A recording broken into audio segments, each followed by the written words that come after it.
The big news in the supercars community, we are counting down to the arrival of our new generation cars, Gen 3 in 2023, and an opportunity to see both these cars for our Tasmanian fans out there at the moment. That beautiful Ford Mustang and the gorgeous Chev Camaro in the background. The Mustang driven by none other than Marcos Ambrose, an extraordinary career in supercar racing and overseas in the US in NASCAR racing. He also did a stint successfully in Europe as well.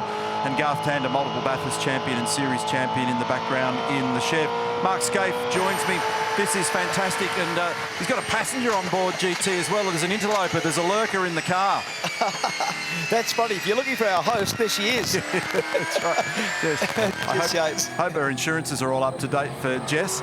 But yes. Mark, just run us through these cars. A lot of work going on in the background, a lot of development. In fact, there'll be some testing, further testing down here of these cars. So a whole new architectural change in the bodywork, in the aerodynamics, and in the power plant for these cars beginning next year. Absolutely, and we're very proud of it, Popo. This is Supercars working with the homologation teams at Dick Johnson Racing and with Triple Eight Race Engineering to develop the Chev version and the Ford Mustang version.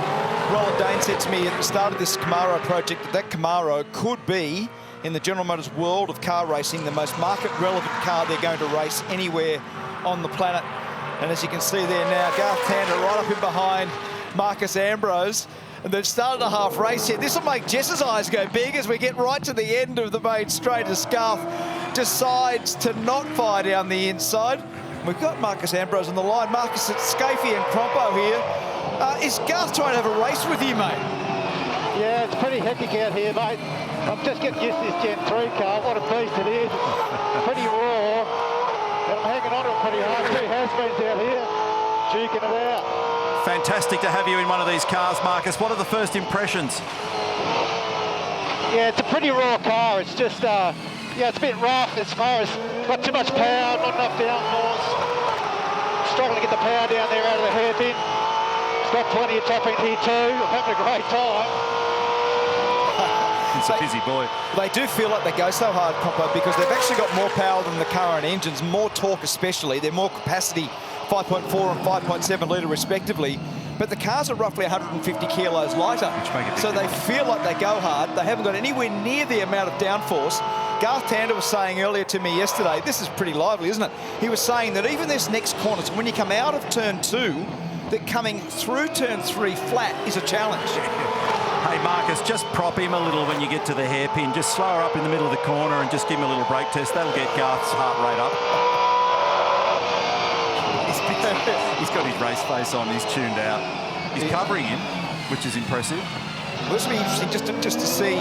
There's already a lot of parity work that's gone on. Again, Supercars have done a fantastic job with this. All the technical department working with DJR and Triple Eight and with Ford Performance and with the Chevrolet program and GM Motorsport. It's very, very important for us to make sure that when these cars roll out in 23, they're reliable enough. They're going to, in terms of racing quality, turn it on for our fans. I just took a breath as that was going on. I thought we were going to have a little bump, our first bump in Gen 3. Marcus started to turn in, so he's probably battling to see out of it at the moment, because when you're normally in your own race car, you've got everything set up mint, you've got all the mirrors exactly where you want them and everything set up ideally. But yeah, great cars, market relevance in their look. That's one of the big parts of the story. Yeah. You can see the visual differences to the current generation of cars.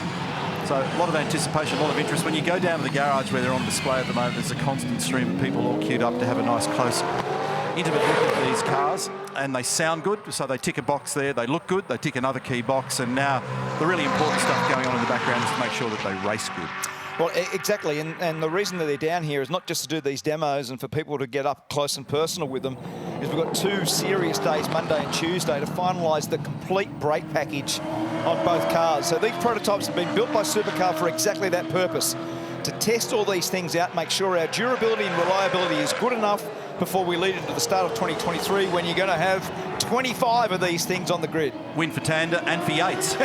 Jess Yates' first supercar victory in 7 years in the telecast. Congratulations on the podium, Marcos Ambrose. Get another trophy. Well done.